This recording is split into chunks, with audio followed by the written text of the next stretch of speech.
Start with the obvious question for you, Sean. I know this has to be a range and gamut of emotions. When you first found out that this was in the offing, I guess your initial reaction and how you felt about a job that you felt like you've served very well for 11 years. Well, sure, a little surprised and certainly disappointed because I think, again, the things that we were brought here to do, I think we've done, and I think we've done them really well. So, certainly, both surprise and disappointment. You've not been in this position before professionally. It has to be, like I said, a range of emotions. Well, I think so, but I always tell my history students that nobody can make you feel inferior without your own consent. And so, again, I can look myself in the mirror and like what I've done with the program. We've done the best we can every day for 11 years, and I thank the players, the coaches, the community, and I just think we've done as well as we possibly could for those 11 years. I think you've outlined it. You've empirically hit the benchmarks that you came in here and said you wanted to hit. Why then are you out of a job? Well, I think part of it is that, boards change, administrators change, and so, the job you brought in changes. And sometimes you're not told change. And I think, because of that, we were going to do it what I felt was the right way to do it and the way high school athletics should be treated. And I wasn't going to change and I wasn't going to compromise my values to do it a way that I think is not correct. Based on what you've been able to accomplish, based on the fact that you had these certain landmarks, you were going to win with Quincy players, that you were going to come in and you were going to try to facilitate cross sport participation. Based on those landmarks, do you feel like you did the best job you possibly could? Oh, I think so. I think if you look at the teams we've played, they've had great character, great integrity. They've represented Quincy High School as well as they can. And not only that, I think we've supported, not only we have encouraged other multi-sport athletes, we've supported those. My family's gone to games and contests and I think that's what high school sports is all about, and I won't change that view. You touched on it this morning, and I went back through video all the way back to the day you were hired here. And Whitney was just a little bitty thing at that time. Your children really haven't known anything else. This has to be really hard on Lisa and the kids today, something that maybe they weren't equipped for. This is a weird part of the existence you've chosen vocationally, isn't it? Well, I think especially for my wife, I think, because she's had people over for dinner, she's made cookies, lasagna. I mean, she's put her heart and soul. She's been a great coach's wife. I think young people will bounce back. My kids will be disappointed tomorrow and want to play baseball and swim the next day. So, they'll certainly bounce back. This has been a unique job, obviously, and I think the constraints on it are more unique than people have an understanding of. From the get-go, you've had problems with one particular booster. Anybody who's seen circulated petitions calling for your ouster can vouch to that. Sean, give people a sense, though, of how frustrating and tough that's been to sort of have that undercurrent working against you at seemingly every turn since you took this job. Well, I don't think it's necessarily been hard for me. I think it's been hard for the program. For me, I've always done the best I can. And again, I say if I can look myself in the mirror, and I'll sleep easy that night. And so I've done the right thing. I haven't called players outside the area to come to Quincy because I don't think that's the way it should be. And we've coached the guys to the best of our ability. And admittedly, I coach them hard. I mean, I have passion and hopefully enthusiasm. And again, I think my players know that I love them and care for them and will do anything for them. And so, that's I'm not going to change how I coach. But I think the undercurrent of the program was affected, but I don't think it affected the way I coached one bit. I have to ask you this question because you left a position I know you loved in Macomb with a supportive administration that would have killed to have you back and didn't want to see you go. Any regrets at all in making this move retrospectively?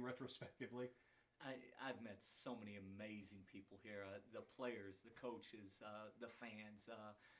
I've certainly missed Macomb. There are great people there, but I've developed so many lifelong friendships with again players, coaches, fans that I can't regret the move I made. Is that what you'll take from this experience more than anything? I know this ending was not storybook, obviously, by any stretch of the imagination. but you've coached an amazing number of great kids. You've taught an amazing number of great kids. I know my kids both had you as a teacher. I mean, Sorry those about are, I know those experiences though have to be, on balance, pretty fulfilling. They are. I think, again, that's the enrichment you get. That's why you coach and that's why you teach. Certainly you're competitive and you want to win a state title, but it's the relationships and hopefully the molding of student athletes is why you get into it. And I think, I hope I've done a good job with the people that have been under me, and I've tried to do my best every single day to make them better people and certainly better players and students. One of those relationships obviously went astray on you this year, and it was fairly publicized on social media who that was and what transpired there. Does that vex you at all that you were not able to reach that player or to make that player understand or to kind of buy in the way that you'd hoped, or that this may in some way have played a part in this? Well, sure, because you want every student to succeed. You want every athlete to succeed. That being said, I never think you can put the emphasis on one individual above the team. I think team, we always preach family and team and team and team. And I think you have to do what's best for the team. And, ultimately he disagreed with me on that situation, but I think I wouldn't have been able to look at myself in the face if, I would have played him when he shouldn't have played, in my opinion. And I think the other players rallied around that, and because of that, our program just continued to improve, and the season continued to get better because of their efforts and commitment. It's such a horrible analogy, but to some degree, because of the position you're in today, somebody used the analogy, you get a glimpse at your funeral and all the things that people have said about you positively today. What do you take from that, especially on social media and people who have kind of rallied to your defense and who've wondered, what the heck is Quincy thinking? Well, one, I really appreciate it. I've heard from so many people, from players, from coaches, from opposing coaches, and from officials even. So I really appreciate that. But I just go back to you can control what you can control. My dad had a stroke, and every day he fights. He never quits, and he fights every day to be the best he can be. My sister had her youngest son pass away to leukemia, and she has the best attitude. So if this is the worst thing that happened to me, then I had a really good life. And to have the relationships, again, that we developed with players and coaches, I'm a blessed man. You touched a little bit on that. Your defenders are quick to point out that while you've been here, you've had great kids, but you haven't had elite talent. And you've found a way to win at a pretty decent clip by most people's estimation based on that fact. It's a little tougher to do that, Sean. It's not the easiest job in the world. Do you think people have some realization that Quincy's a little different than it was 20 years ago, and maybe that the parameters of the job that you had are a little tougher than maybe people gave you credit for? Well, I hope so. Again, I think from, Billy Gay, and I'm probably missing some people before that, through Jim Wisman and Larry Moore and, the Keith Douglas, Dennis Douglas, Bruce Douglas, Michael Payne, Jack Kramer, Todd Wimhaner, Tom Lepper, Kyle Cartmell. I mean, they were blessed with a very, very good group of Division I homegrown. I hope I said Jim Wisman. And then I think the expectations and the pressure, and so they maybe started to go outside of Quincy and got, Juan Martinez and Luis Rivas and a Brooks Allen. And I think, again, I was brought in to win with Quincy kids and compete with Quincy kids and teach Quincy kids. And again, I really think we've done a really good job of that. Your attitude is so positive.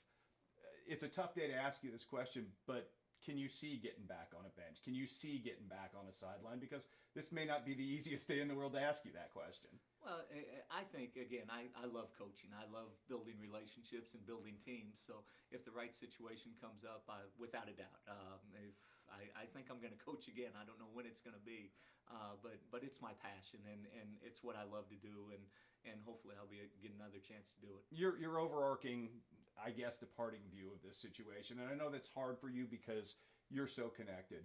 What do you take as the most positive thing that's happened to you as part of this whole situation?